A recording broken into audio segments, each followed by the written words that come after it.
All right, so we're on lesson 4. Does everyone have the handout from the back? Hopefully. If not, it's back there. So this is called the Economics of Today, Spending and Budgeting. And I will again reiterate, and for those who haven't been here before, so this is not all of my original materials, so I can't take credit for it all. If there's anything heretical, then, well, hopefully I would have caught it when I went through it, because I have. And there are certain things that I didn't agree with and changed. So just so you know, not all of my material that way as we go forward. So the economics of today, spending and budgeting. And last week we talked about giving, which is what we most often think about in regards to stewardship. Oh, we're going to talk about money in church. Well, pastor gets up. All right, give more money. All right, end of sermon, and we're done. But it's a lot more than that. And if we don't have a handle on how we spend and how we budget, then you could argue you ain't going to have as much to give. And so it's certainly important to have a holistic view of what that should look like.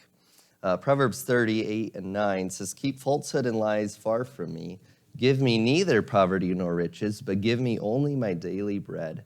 Otherwise I may have too much and disown you and say, 'Who is the Lord?' Or I may become poor and steal and so dishonor the name of my God."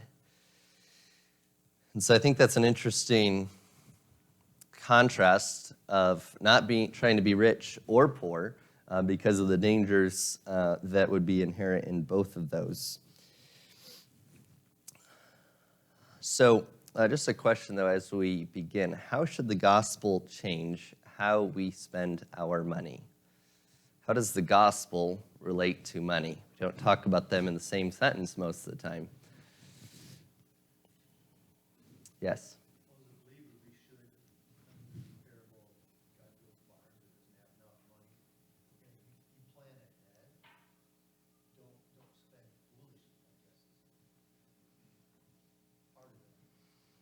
Okay, so it leads us to plan, to not spend foolishly. What else?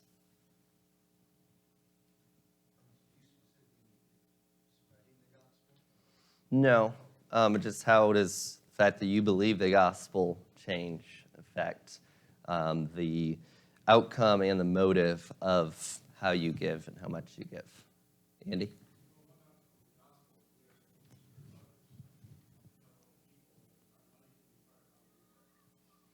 Okay, good. Our money is a means of how we serve and give towards others. What about a motive? How does the gospel change our motive? Right. So if we believe in the truth of the gospel, if we're living out its message, then it changes how we think about all of those things, and it changes who we are living for. So, in that verse from Proverbs, give me neither poverty nor wealth, Scripture is pretty remarkably indifferent towards the moral value of money. That money can be used for enormous good in this life, good that will last for eternity. But, as Paul writes to Timothy, the love of money is the root of all evil. So, money is a wonderful tool and a terrible master. And what that means is the money itself is not evil. But when that is running us, then it will not lead to good results. So we want to figure out how to master our money and not the other way around. So we'll talk about how much we spend with a focus on God calling each of us to a certain lifestyle. And then we'll talk about budgeting and its purposes, and then think about stewardship as a church. So some basic principles of review from the last couple weeks. Everything we have belongs to God. That's more than just money. And part of the problem that we face is we think about money in isolation from all of the other things that God has given to us, all of the other things that God has called us to in our lives. But recognize that it all belongs to God. And then number 2, that God has made us a steward of all that we have. Of course, we talked a couple weeks about the parable of the talents.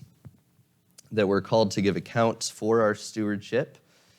And there's as many ways to act out that stewardship as there are Christians in the world, that it's going to look different for everyone, but yet we all are to have the same goal, to make the most of every opportunity for God's glory. And then number 3, hoarding is spiritually damaging. So last week we saw God has given you a certain amount of money. Some you need to spend, some you need to save for the future.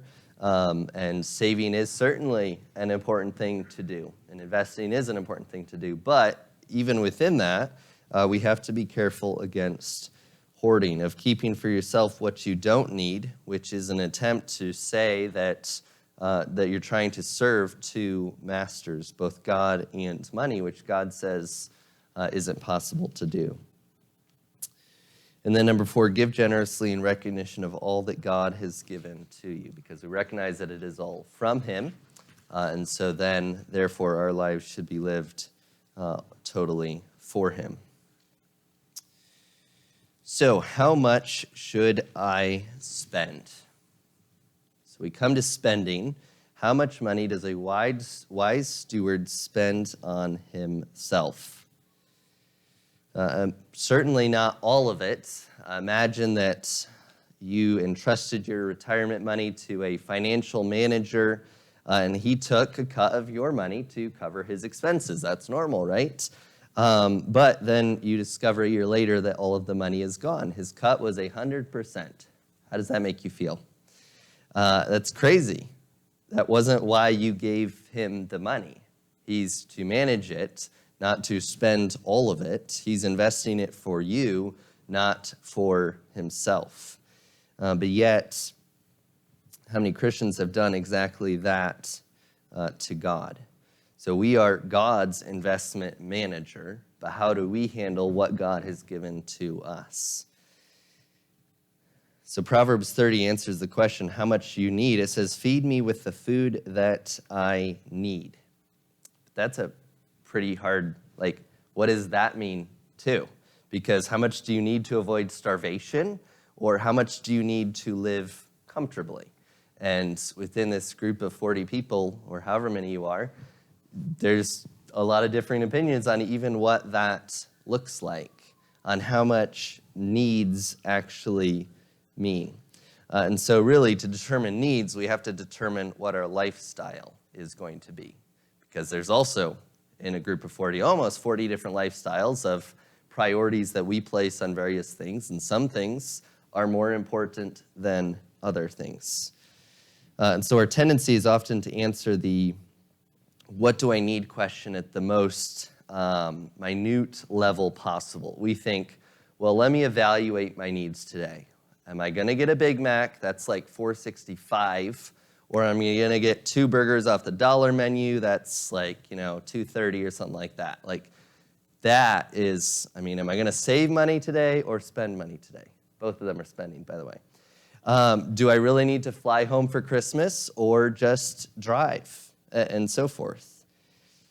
That doesn't provide us, though, with much of a framework for decision-making. We just get tied up in knots of this decision and that decision and what those should look like. And so instead, we need to think from the top down and work our way down. What lifestyle has God called us to? And that's going to help us determine how much we need, which then helps us determine how much we can spend. So lifestyle, it's the living habits that you are accustomed to. Where you live can determine whether you need 1 car or 2 cars or 0 cars in order to get to work, in order to go about your life. So it determines whether or what you drive, how you dress, how you vacation, how you eat, and so forth. These are all spending habits of how you have become accustomed to. This is how you live. And so our lifestyle then determines what our needs are. If your lifestyle is that you bought a house, which is a good thing to do, then you now need to pay the mortgage every month. If you don't, it's not going to go very well. If you decide you're going to be the kind of family who takes out-of-town vacations, then you need transportation to get there. But notice I say need but it's only become a need because that's the lifestyle that you've chosen, because lifestyle determines our needs. But in that, we have to judge and manage our lifestyle to be governed by a biblical perspective on stewardship and who we are as God's children. And so there's a couple dangers when we think about this question just in terms of lifestyle. The first is that our lifestyle determines a set of needs that exceed our income. What an American problem that we face in our first world problems. Our lifestyle determines that we need more than we are making. And with the exception of unusual and temporary circumstances such as a period of unemployment, it's kind of hard to survive on no money. But except those types of situations, God is not calling you to a lifestyle that requires an income greater than you have. If you can't support your most basic obligations, then maybe he's calling you to a job that pays better. But he's not calling you to a lifestyle that costs more than you make. And people have this problem of wanting to buy things that they don't have the money for. But if you don't have the money for it, then maybe you shouldn't buy it. So it is simple. God is not calling you to need more than you make. If your needs exceed your income, then make a point to sit down with someone and talk about it, and talk about what are actually your needs, what are actually your wants, and how should you actually be managing this in a way that would honor God. Another danger is that our needs naturally rise with our income. And I think we can say so for all of you that worked for 40 or so years, you've retired, and even apart from any inflation things, some of you who started out working 40 or 50 years ago, how much did you make? $1.75. Who can top that? It's a good pay. Oh, $2.65. You're just that much younger than he is. That must be why. Yes.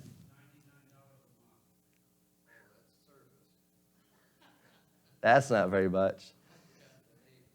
And even apart from inflation, which obviously is a huge part of that situation from these guys working, I mean, you guys all, I don't want to age you, but yeah, that was 40 years ago, 50, somewhere around there. Slight nods of the head. Okay. Even beyond inflation, what you lived on then, your needs were much less. Why were your needs much less? You had more money? Yeah. Then? Earlier,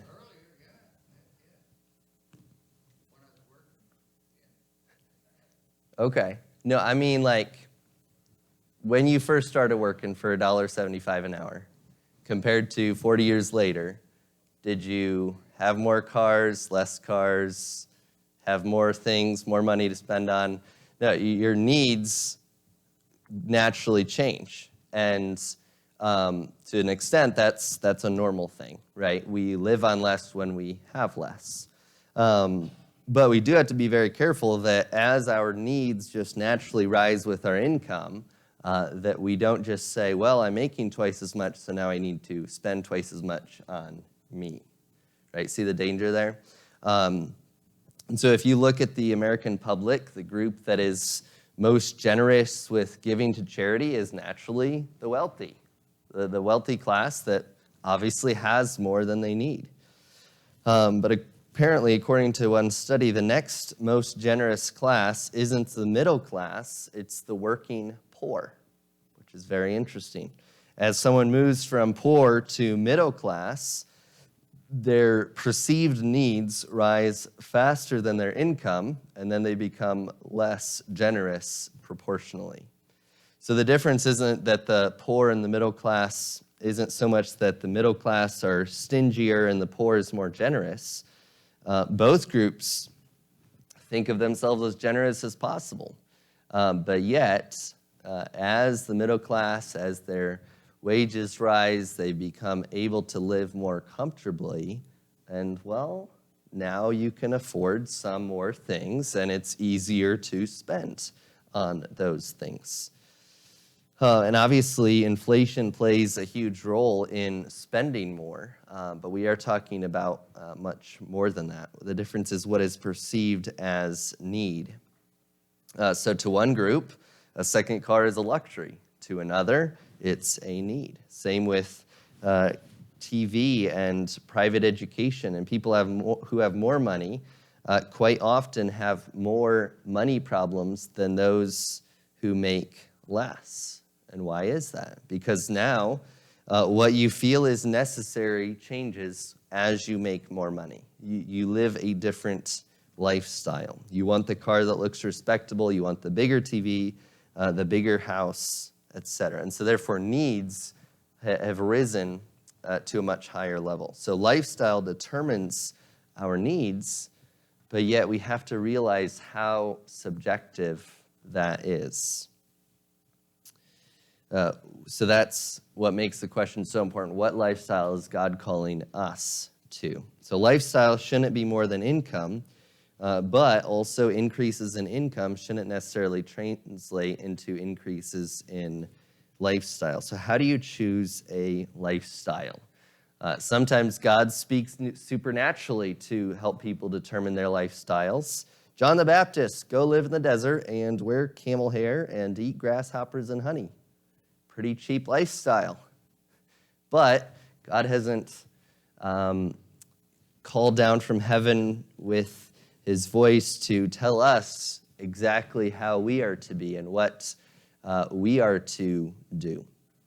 And obviously, everyone in Scripture that was following God wasn't eating grasshoppers and honey. You know, I've talked about needs rising with income and all that. Look at Abraham.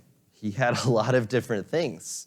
He had much more than he needed, but you could argue that he's stewarding it well for God's glory.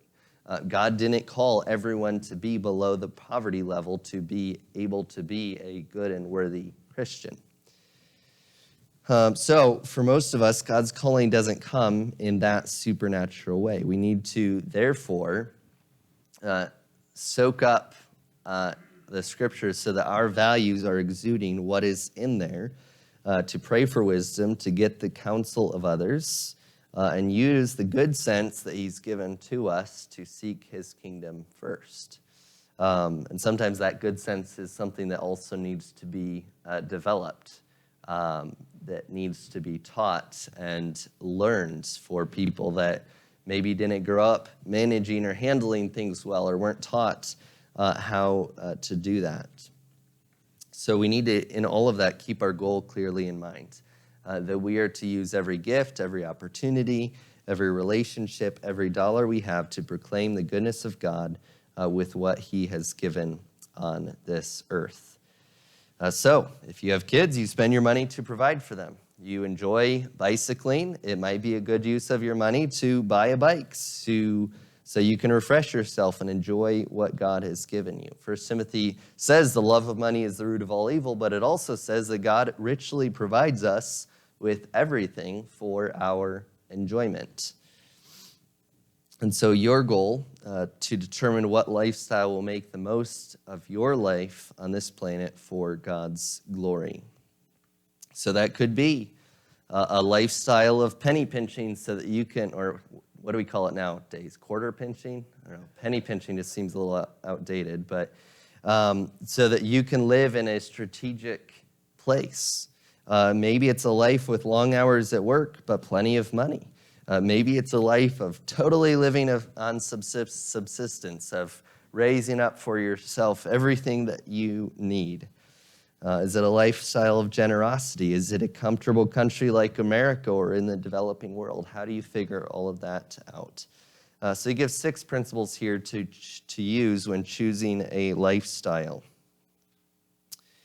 So lifestyle is often defined in big pieces, but that can slide over time and what that actually looks like. So once you've figured out where you're going to live, you've probably defined a lot of your other spending because with it comes your choice of house, whether you need a car or a second car, education for your kids, and so on. It's interesting, I'm in a financial group on Facebook, and people sometimes talk about how much groceries are, or gas right now, of course. And people talk about their mortgage and how much they spend per month on groceries for a family of 4 or a family of 6. And it's like, what, you spend $700? My family only spends $300 for half that many kids, or twice that many kids, and all of this. And it's just like,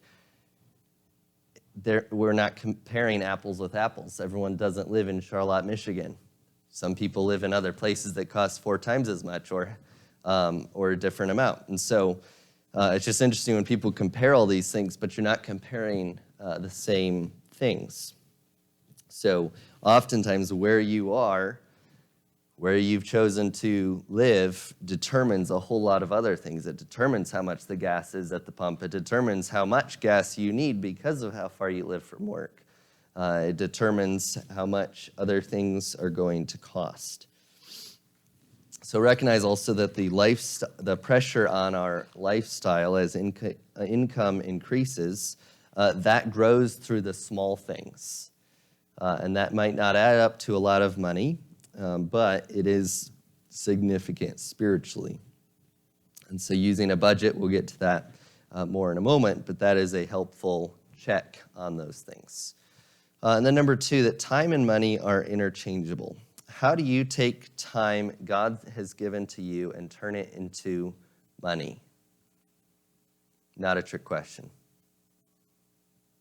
How do you take time that God has given to you and turn it into money?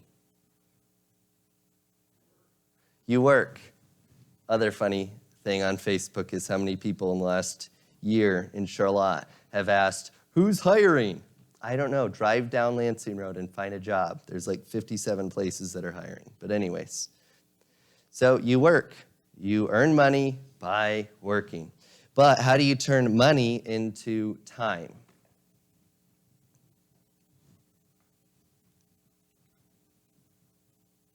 How can money become time for you?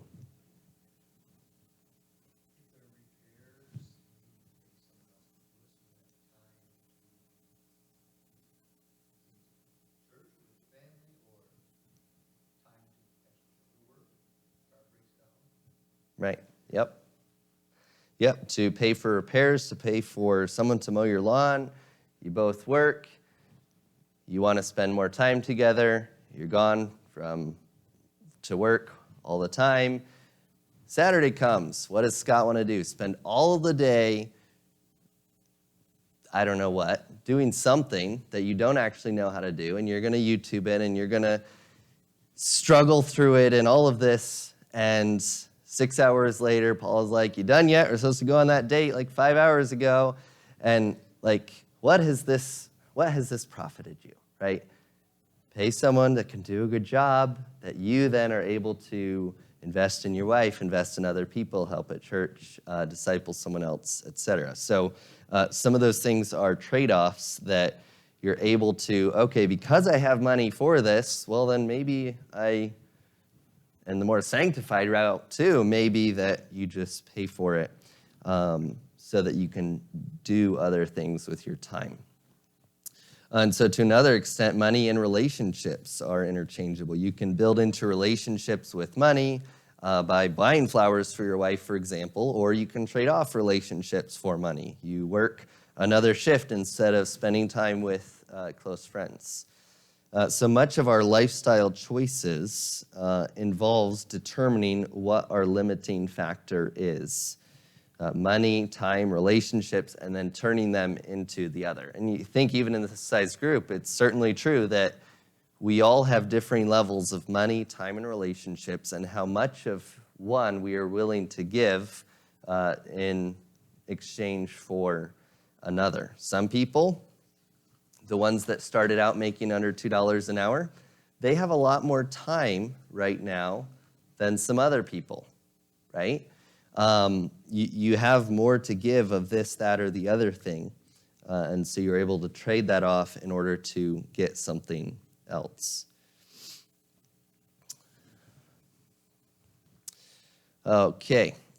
Some luxuries that we make or we purchase, or someone might say like a house cleaner or buying a nice vacation, some of those things fall into this category. You're turning money into time and relationships. Is a nice vacation wrong because it's a luxury and you don't need it? Well, not necessarily. You are investing into your family or your spouse. And so that is not just, well, obviously if your lifestyle is changing, you're able to take more vacations and you're not supposed to spend more money.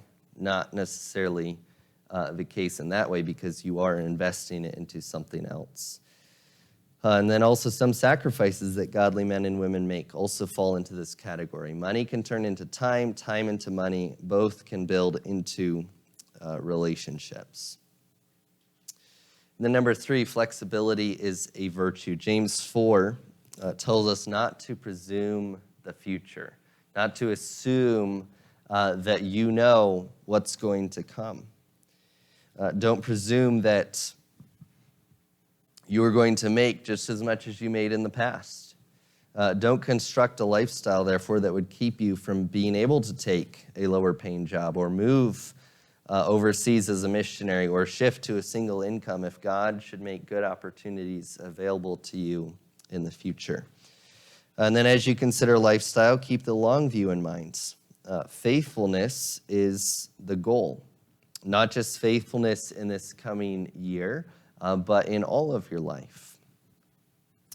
And so, if you're able, a lifestyle where you can thrive and not just survive is going to help you be more fruitful in the long term.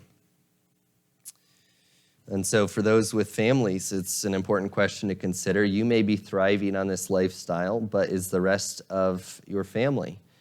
You can spoil the future both by underspending, say making your family resent you or teaching your children to be stingy, or by overspending, by spoiling your children, by building a taste for luxury that you shouldn't sustain. Then number 5, in considering lifestyle, consider the weaker brother. In 1 Corinthians 8:9, obviously a different context concerning the strong and the weak, but it's this, that we have freedom in how we spend and invest our money for God's kingdom. But we do need to be careful that we aren't using that in a way that's going to lead to more temptation for others and cause them to stumble. And so Paul says everything is permissible, but not everything is beneficial. And then consider which opportunities seem unique to you. That, again, God has given different people different abilities, different locations, even where they live, different potential.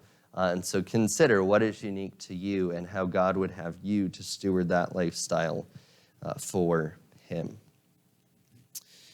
So then next, managing a budget. If you've determined your lifestyle, which obviously pretty much everyone already has, right? Because you're already living where you're at. You've already chosen where you're at. There's a certain standard that often we grew up with or we hope to maintain, or, it's the classic thing where kids that grew up with parents who were fairly wealthy or at least had a handle on everything, and then when they're 25, they just expect to just have that same standard of living. But that's not going to be the case in 99% of the circumstances. So you determine your lifestyle that looks different depending on age, depending on so many different factors and what God has allowed for you. Hopefully that lifestyle isn't changing a lot as your income rises over time. So how do you manage that lifestyle? With a budget. And we often think of a budget as a financial tool, something to make sure that checks don't bounce. That's also kind of old-fashioned a little bit, but I know that many still in this room still use checks, and I have done like 2 in the last year.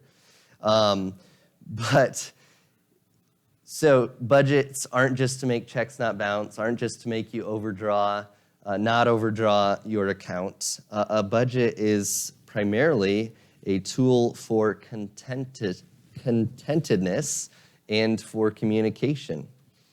It's wise if you're single, and it's critical if you are married. 1 Timothy 6, 8 through 10 says, if we have food and clothing, what? We should be content with these things. But those who want to be rich fall into temptation, a trap, and many foolish and harmful desires which plunge people into ruin and destruction. For the love of money is the root of all kinds of evil, and by craving it, some have wandered away from the faith and pierced themselves with many pains. So your budget can safeguard your contentedness and protect you from this ruin and destruction. So how does a budget become a tool for being content? It restrains overspending. That's the first thing that we often think of, right? Okay, so we've budgeted X amount for our mortgage, X amount for electric, X amount for all these things, which means because of that we have X amount for extra spending. Because you don't figure out how much extra spending money you have until you've actually figured out your obligations, right? If that doesn't make sense, then we need to talk about budgeting some more. So your needs, the things that are actually important, come first. And then, okay, how can we use what else we have? Some of it's okay to spend a little bit of money, but you have to have a plan for how you're going to do that. And so budgets help by saying, okay, well, I have $100 here, and I could just go blow it all somewhere, but should I actually be blowing all of it somewhere? So that's the first thing that we often think of, is that budgets restrain us from overspending, because if we actually follow them as close as possible, then, okay, I don't actually have $100 for this because I also need to do this and this with a part of that. And so we only use a bit of that for spending on ourselves. A budget also protects from false guilt or anxiety when you spend money. And this is an important point, that budgets aren't actually just to prohibit freedom. They actually give a lot of freedom to spend within what you have allotted. And so it gives freedom to spend when needed. Budgets prepare for emergencies. You say, oh no, something broke, and you have to pay to repair or replace it. But you've planned ahead and you've saved for it in the budget. And so, in the words of Dave Ramsey, it turns a crisis into just an inconvenience. And then budgets make sure that your spending is based on what you need rather than rising with your income to buy more things that you don't need. So say you have a modest $3,000 a month, and you're bringing in, you're working full time, or maybe whatever the situation is, $3,000 a month. And you think at the end of this next year, okay, you get a raise, now you make $3,200 a month. Now you're like really bringing it in, right? So $3,200 a month above $3,000, so that's $200 extra a month for a whole year, which is how much more per year? $2,400, thank you. $2,400 that you have extra to spend wherever you want it. Isn't that awesome? Every time you get a raise, well, now just throw that $2,400 away. Is that what you should do? No. You should probably give maybe more to church because you have more there to give. You should consider, okay, what other needs might I have coming in the future, and save for them. So you don't just say, oh, $2,400 more, so I spend $2,400 more. Also, how much that is, what are you going to get taxed on? Solid $1,800 of it. Okay, not quite that much. So you take all of those things into consideration so that what you think that you need isn't just changing that much every time you make more money. So budgets should help us to live more contentedly. Budgets are also a communication tool, and especially for families or couples. It makes financial conversations strategic and proactive. You're putting your budget together, and instead of being constraint-driven, it's reacting to a crisis that's happened, it's reacting to an emergency, but instead, no, you've planned ahead, and you're strategic in that. So you're planning ahead for needs and emergencies and wants so that you aren't reacting in the moment when you walk into the store and it's $350, but you only have $200 in the budget for said thing, and you just say, well, I want it. Well, budgets help a little bit that way. Budgets also are good communication tools to protect against judging your spouse. So your wife buys Skippy peanut butter instead of generic. How ungodly. Just kidding. Doesn't she know that we have better things to do with those 50 cents that we just saved? Doesn't she know that? But we're sticking to the grocery budget, so lay off, right? It helps to manage and handle those things when you are staying within budget. And I think most everyone in this room, even if you buy off-brand 99% of the time, a lot of people talk about that one thing that you just can't have that's not name brand. And I'm going to give you a taste test later and see how good you actually are on that. But anyways, so budgets help us to be content, help to communicate within relationships as we consider what do we have and how should we spend it or not spend it. Lastly, we see stewardship as a community project. So these are thoughts on keeping a budget strategic and proactive as we plan our spending and our lifestyle. But some of these decisions are complex and challenging. And I haven't spoken to every life situation here in this room today, specifically, this is how you will do this and this and this, because there's a lot of different things that are involved in that. So these aren't actually decisions that we need to make on our own. We have opportunity to talk about finances, to talk about how we spend money as a normal part of our lives. And some of us, more than others, are willing to talk about certain other aspects of other topics or other struggles. But so often money is like this taboo topic that, well, we don't want people to know. And so we don't talk about a love of money. We don't talk about how much we give or where we spend our money. And so it's interesting, because why can we be transparent on many other things in our lives except money? Money is something which Jesus taught so much about. And so we can talk about money as a church and discipling relationships with friends. We should bring others in to see where we're spending and giving. And we should be willing to have hard conversations with others who we fear are acting more out of a love for money than a love for God. And obviously, these things have their limits. There's certain things that you don't, not saying you need to share all of that, and obviously I don't want to know certain things here at the church. But there can be an openness to recognize, okay, how are we stewarding what we have together? How are we building relationships together that we can talk about these things and we can challenge one another concerning it?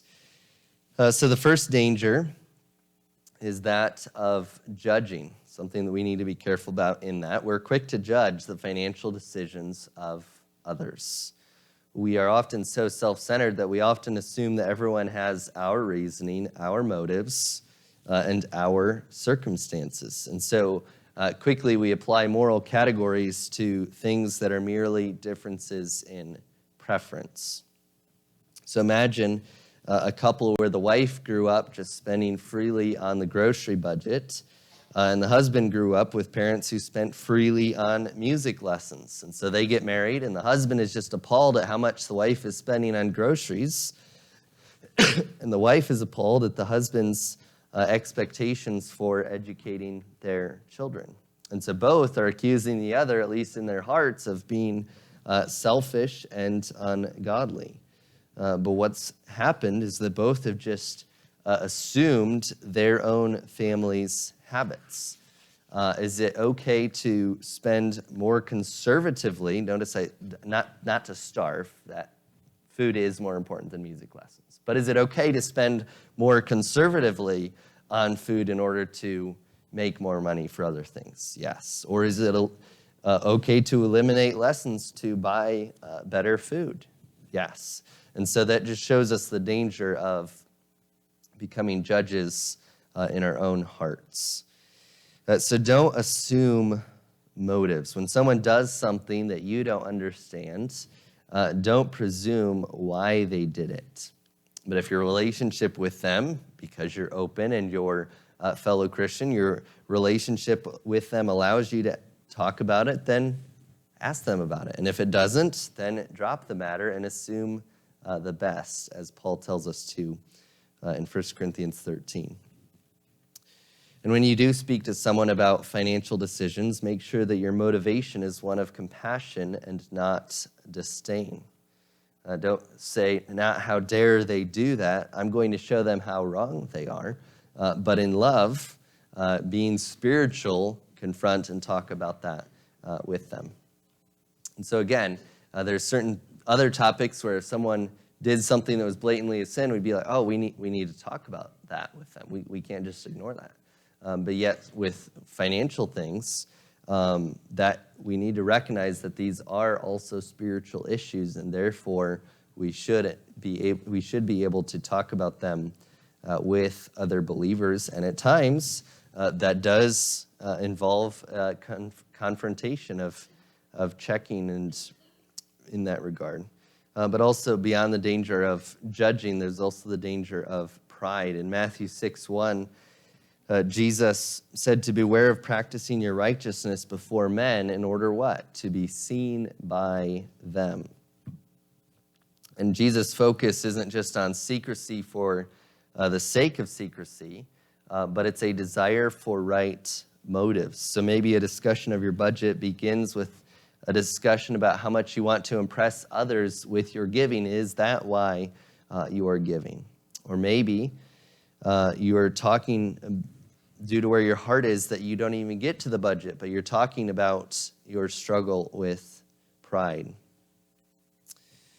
And so from a positive perspective, when we talk about finances and talk about them with other people, as in our life together as a church, we should be able to talk in specifics about the decisions that we make, even as we are showing grace in our relationships. When someone becomes critical of us and our decisions, we're quick to cry out legalism, but that's not at all how the Bible uses the term, and that's ridiculous. There's no reason why we can't be highly specific in our encouragement and exhortation, and at the same time be overwhelmed with God's grace to us. And so even in the context of our church, as we think about what we spend and what we give and what we save in the last week, this week, and next week, it's something that is a community project, something that we can talk about, that we can be, to some extent, open about. And so just imagine to have mature brothers and sisters helping those who are new or weak in this area with advice, and when appropriate also with loans and with gifts, so that money isn't constraining someone's fruitfulness for God's kingdom.